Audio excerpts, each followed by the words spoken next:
Haleluya. Alléluia.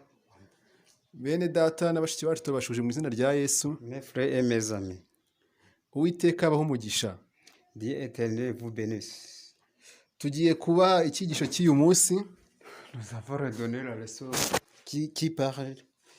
Icyigisho kivuga umutwe wacyo avuga ngo kwigirira icyizere.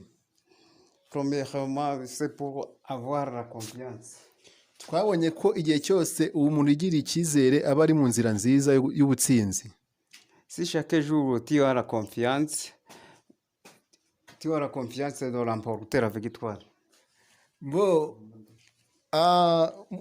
Twabonye byinshi cyane by'icyizere. Nous avons vu beaucoup concernant la confiance. Ko kigera ku ntsinzi byihuse. La confiance remporter la victoire immédiatement. Twabonye mu gitekerezo gito twihuse umugabo bita Dawidi. Nous avons vu sur la leçon de David. Dawidi yari umushumba aragira inka kure mu ishyamba. David était un berger. Dawidi baramuhamagara ngo hari urugamba, yigiriye icyizere araza ntiyatinya. Il y avait David, on appelait David qu'il y a la guerre, mais David a venu avec beaucoup de confiance. Kandi koko nkuko tubizi twese hamwe Dawidi icyo cyizere cyamuhesheje ubutsinzi.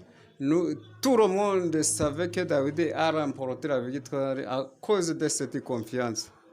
Dawidi ubwo yagwanaga na Goliyati byari ibintu bikomeye cyane. Si David a fait combat avec la Goliath, et la guerre est très dangereuse. Goliyati yari umugabo munini w'icyihebe kandi uzi urugamba mu buryo bwose bushoboka. Goliath était un homme très géant, mais qui savait pour faire le combat. Dawidi yari azi urugamba, afite n'ibikoresho by'urugamba, yarabyiteguye igihe kinini cyane. David avait préparé la guerre il y a longtemps. Ariko bitavuze ko yarushaga Goliyati, ubwo Goliyati ni ibintu byavukiyemo kandi anabisaziramo, yari abifitemo experience irenze ya Davidi. Goliath était meilleur pour combattre plus que David. Dawidi yari umushumba amenyereye kurwana n'ibikoko, amenyereye kurwana n'ibisimba byakwangiza inka ze, ariko iby'urugamba rukomeye ntabwo yari abizi cyane, ntabwo yari afite experience ihagije. David, il essaie pour combattre avec les animaux, mais il ne savait pas pour combattre avec les géants comme Goliath. Ariko byaradutangaje ubwo Goliyati yabonaga Dawidi agahita avuga ati aka kana kabisa none ukabagira ibisiga byo mu kirere, aka ngaka nawe kansusugura. C'était très étonnant que David a fait le combat avec Goliath, parce que Goliath était très grand et géant. Goliyati aravuga ati kano kana ntabwo kabasha kuntsinda n'ibihangange byinshi nishe. Goliath a beaucoup de fiers parce qu'il savait qu'il va l'emporter la victoire sur David, mais malheureusement David a remporté la victoire sur Goliath. Ariko Dawidi nawe ayirema icyizere, arasenga Imana avuga ati Uwiteka wanshoboje ukaba unshize kuri runo rugamba uramfasha kurutsinda. David avait la confiance envers Dieu. Il a demandé à Dieu pour que Dieu l'aide à remporter la victoire. Kandi kuko nkuko byagenze isengesho ryageze ku Uwiteka na cya cyizere yiremye kirakunda. À ce moment-là, Dieu a compris le prière de David, et David a remporté la victoire. Dawidi nta ntwaro yari afite nini cyetse uretse itopita ryonyine yari afite yakoreshaga mu bushumba bwiwe. David n'avait pas un grand physique, sauf un corde. Dawidi nkuko byagenze byarangiye anesheje Goliyati, ubwami bw'Imana buba mu mahoro. À la fin, David a remporté la victoire sur Goliath, et la gloire de Dieu fait sang. Ibyo byose byatubera isomo kuko icyizere kirema mu butsinzi. C'est la leçon envers nous, parce que si tu as une confiance, c'est-à-dire que tu pourras remporter la victoire, ou bien faire ce que tu veux. Icyizere ni cyiza, urumva ko cyahesheje abana b'Imana amahoro. Goliyati agatsindwa, yari azi ko aratsinda, abantu bose bagatangara.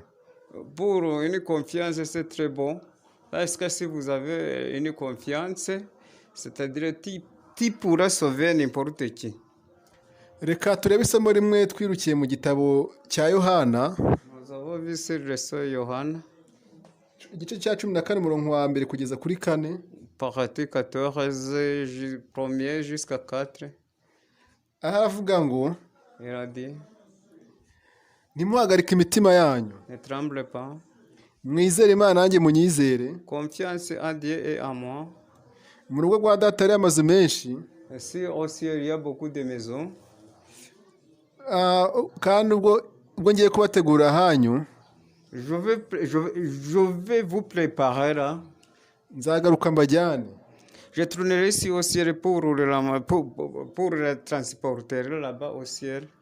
kandi yaba adahari mba mbibabwiye, ariko amazu arahari ni menshi. S'il n'y en a pas, je vous redis, mais n'ayez pas peur, il y en a beaucoup. ubwo rero natwe turasaba kwiremamo icyizere no kwiremamo imbaraga kugira ngo twumve ko tuzajya muri ubwo bwami bwo mu ijuru n'ayo mazu Yesu yaduteguriye. Nous pouvons créer la confiance pour que nous puissions voir le royaume de Dieu. Uwiteka arakomeye. Dieu est très puissant. icyo cyizere tukiremo mu nzu y'Uwiteka no harimo uburuhukiro. Nous pouvons avoir la confiance sur la maison de Dieu parce qu'il y a le repos. nitugera hariya hantu ibibazo bizaba bishize.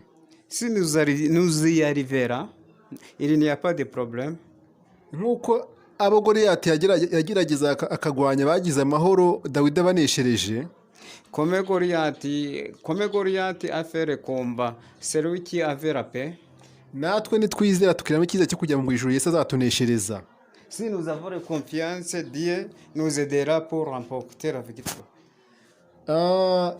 ibyo nibyo basaba nanjye nisabira.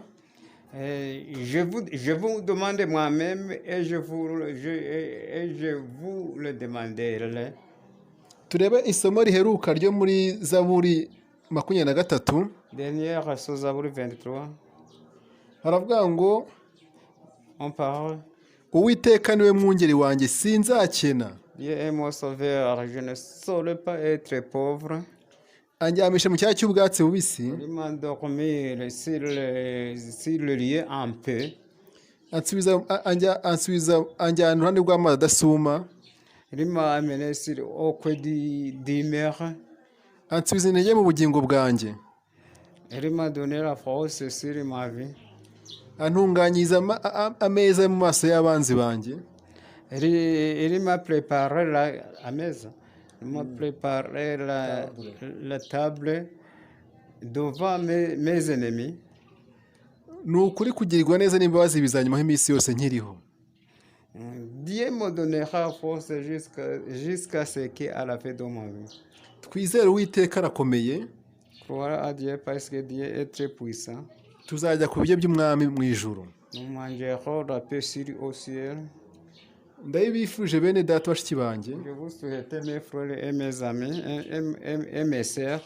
twigiremo icyizere gikomeye kizaduhesha ubutsinzi.